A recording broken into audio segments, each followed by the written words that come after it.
Namaste. Welcome, beautiful souls. Welcome back to this very fun series. And today I have a lot of cards for you. This perhaps is the largest group of cards, and I'm going to show them all to you. And then I will select my top 5. The Hermit's a very special card to me. And I really appreciate it when it comes up in a reading for myself or a querent. And this road of the Hermit, this path of the Hermit, is one that invites some time alone. And the truth is, and has been for me, is that I can only get that clarity. I can only, and I guess that's just the best way to say it, I can only get that clarity if I am alone. I have journeyed many places in the world alone, and it was always in those moments, at those times, those crossroads, those really difficult places where I discovered something about myself. And this ninth arcanum can be very, very powerful. Hello, Arya, welcome. I think of the times I was lost, and I suppose that's a relative description. Found myself in challenging situations in various places in the world, and if I stopped and paused, it didn't take long before I learned that I was exactly where I needed to be. And so let's look at these cards one by one. And this gorgeous artwork. This is the Enchanted Tarot. Now, this is the 25th anniversary edition. I know there's like a 30 or 35th anniversary edition or something right now. This is a fabric collage deck, and I just love the colors, and there's something about the magic of the path in this card. There is no fear. It's almost like even the tree is awakening to this journey. I have been going through all my variations of Tarot de Marseille, and I really like this one in the new choice, and the colors are extraordinary. I just love all of that. I imagine it as chiffon or tattered bits of fabric. Maybe this particular hermit has gathered these cloths along their way. And many of you know that I've journeyed in India, and I have crossed paths with folks who look exactly like this, and just found incredible moments in those opportunities. And so this card, when I saw it, just really meant something special to me. I mentioned at the beginning of this series that I went through every single deck in my library. I wanted to give every deck a chance to make an appearance in this series. And this is from the Crow Tarot by M.J. Cullinane. And there are, I think, 2 cards I chose from this deck. This is one. And I find this really kind of poignant. The lantern in the crow's beak, the snow. And this just reminds me of snowy walks and the silence. I think that's another fear that a lot of people have when a card like this appears, and there's other cards in the reading pointing this way, that the Hermit does that exactly. It points to silence. We need to tune out the chatter. I don't have this deck. This is one of the cards from the Aliman Tarot. This is Ariadne's Thread, I believe. And I just really was intrigued with this line art. I think it captures this really well. It's a hermit crab, so you can see the shell on the bottom here. Now, I'm not sure that I would choose that metaphor for the hermit. I mean, I guess it does. It works, right? As going within. I'll get another card here. I may as well just address this right now. I have a couple of cards that are here simply for that sort of energy. This is the Vindur Tarot. And this is not a pretty card, but I really love the opening of the shirt here and the acknowledgement of going within. And I suppose this is the same message as the hermit crab, who carries their home on their back. And in that same way, you could have some sort of a card with a turtle representing this, this slow inward journey. Namaste, Clevis. Saskia, welcome to you. So I've seen something like this in a judgment card. Yeah. Now this one, long time favorite, as long as I've had this deck, is the Lily White Tarot. And you'll see here this maiden in the womb of a tree. So there's a few things here that speak. One is that this hermit journey can happen at any stage of life if we are brave enough to walk this path.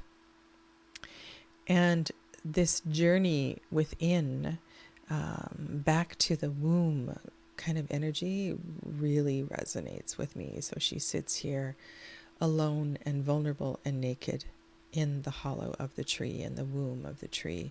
The blackness you see behind, symbolizing the abyss, the darkness, the unknown. To the immediate right is the textured tarot.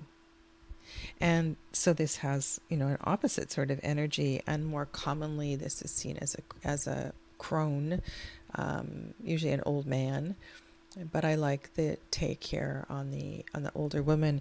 Same sort of energy in this one, which is the manga tarot. I've showed you a few of these cards. That this journey is a light journey. It's a journey of discovering who we are, and it is a slow and winding path.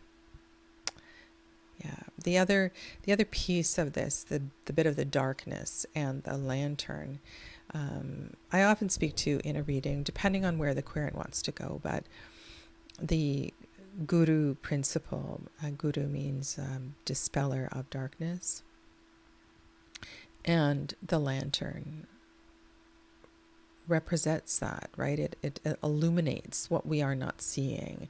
This card is closely tied to, full moon kind of energy or moon energy. The lantern is also a guide. There's so many beautiful connections in the tarot. And it's kind of difficult, really, to pick an archetype to work with. But I always say, we pick the deck that we need to work with in that moment. And it's always the right one. This large card here is from Fine della Torre. I've shown you a few cards from this deck. And the reason this one's out here today is because of the wings. The wings. And I've never seen a winged hermit before. And for me, this feels in alignment with the hermit's frequency.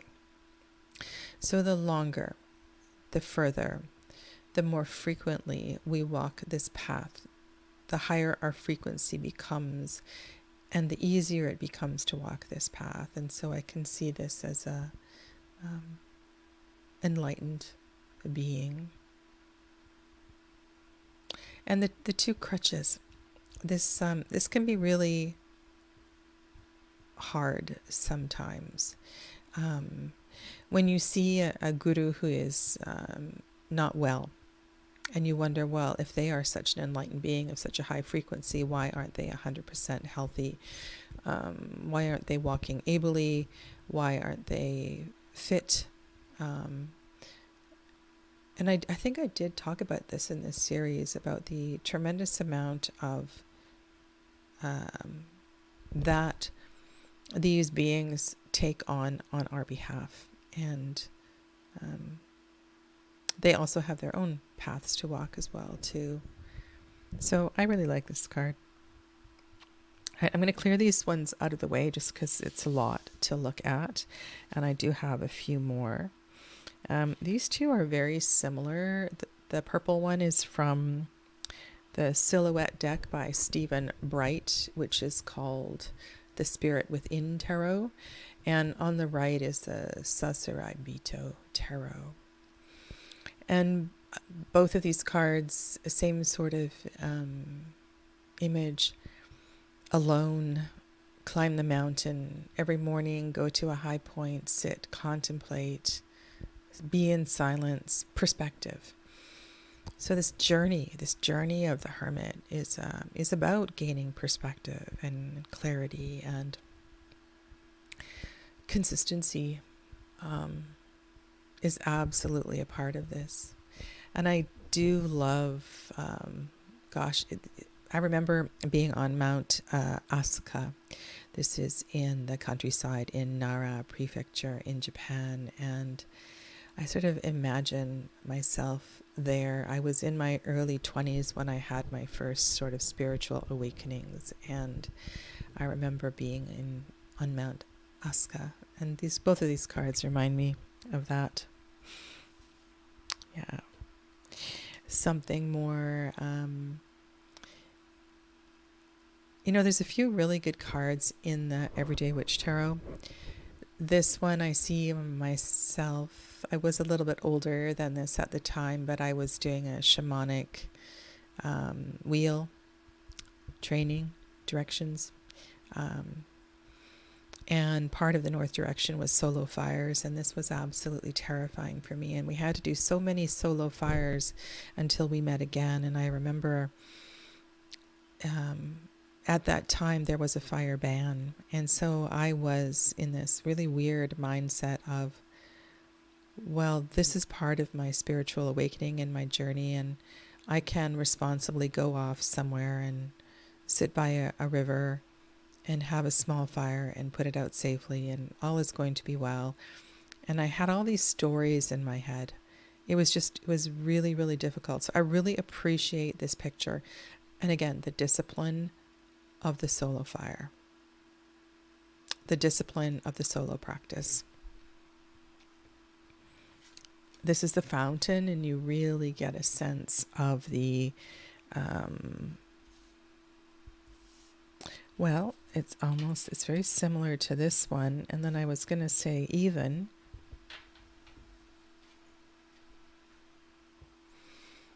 The Crow Tarot.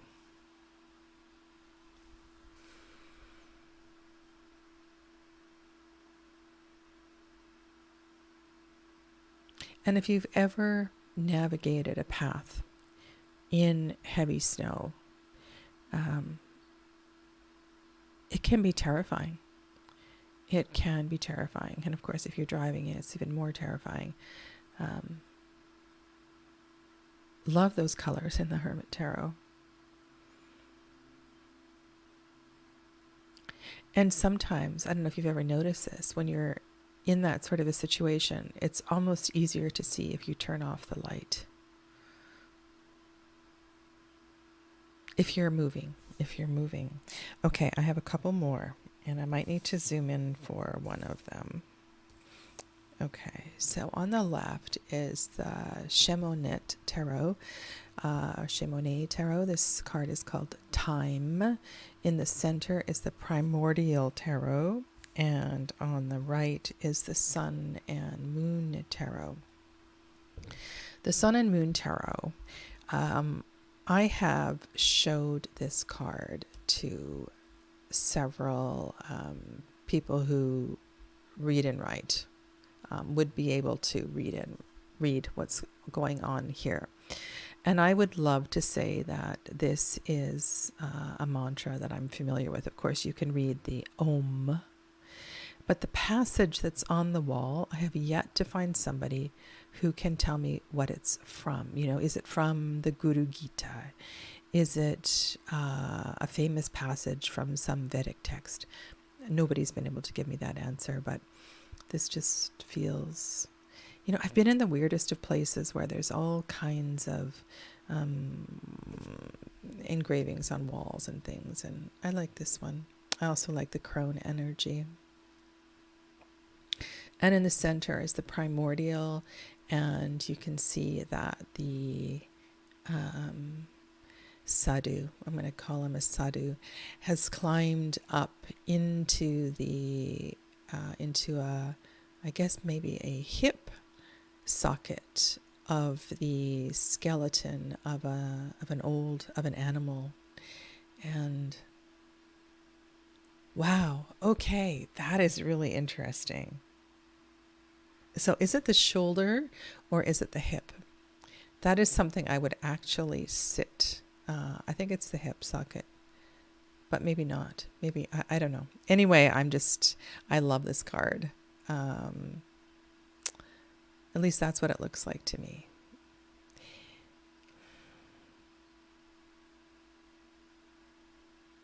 Finding peace in death. Finding peace in a place where, I don't know, it's kind of haunting. And is that Mars? Is that Mars? Is that a one of those full moons that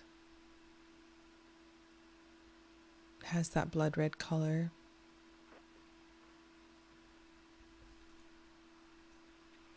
In the Shemanet Tarot, Father Time walks across the ocean on 4 sticks and is able to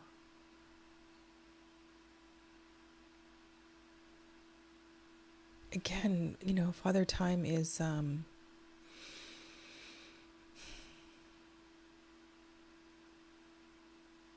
what I get from this card is, so we see the moon in different phases. It takes time. It's a journey. It's a journey across all kinds of terrains, and sometimes we need to be creative in how we navigate these terrains. As a 9, it's a highly spiritual number. It's a number of completion. So there's something really significant with this 333. And I've always loved this card. Love sitting with it when it arises in a reading and getting clearance to just really take some time. Am I ready? Am I ready to spend some time alone and figure out what this really means? And learn to listen. Okay. So yeah, this is a lot of cards to pick a top 5. It really is. Okay. So I'm going to eliminate a few and gather a few in.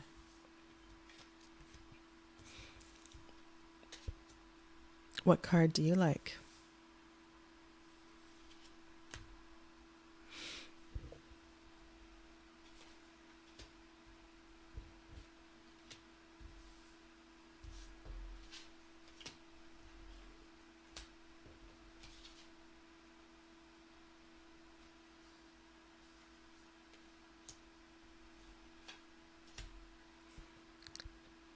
Okay, let's see if I can.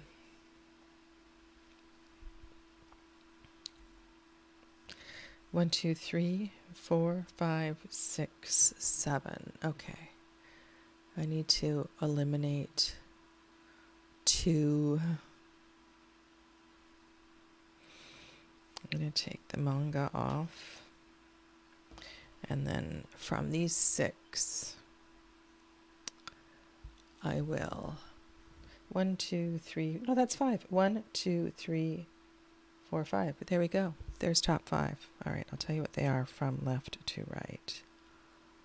And you know, the truth is, this can change at any time, but yeah, it's a great exercise. I don't see a hip or shoulder bone. I see more of an alien skull with a hermit using it as a bedroom. Oh, okay. So you're seeing it, no, this one. You're seeing it head on, and I'm seeing it sideways. Okay.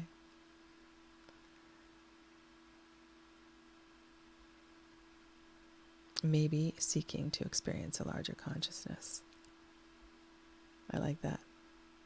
Okay, so here we go. Left to right, Crow Tarot. Second, Lily White. And I do like this card much better, Lily White, than Lily Black. Primordial at the back there with the purple. And foreground is Sun and Moon. And far right is the textured tarot. I believe there's also one that's quite similar in the Margaret Peterson tarot. But I probably will be choosing the Mediatrix, the 14th Arcanum. I'll share that one with you when we get to Temperance. Yeah. All right. Well, thank you for following along. And my new normal, I am going to broadcast hopefully twice a day, 10 a.m., 12 p.m. This is Pacific time, Vancouver, Canada. And I need to get back into a routine. I've been down for a little while, and I just need to figure out what's going to work best for my mind and body, because I love doing this, and I want to be back regularly and chatting with all of you. Okay? So thank you very much. Take good care of yourselves, and I will see you tomorrow. Namaste.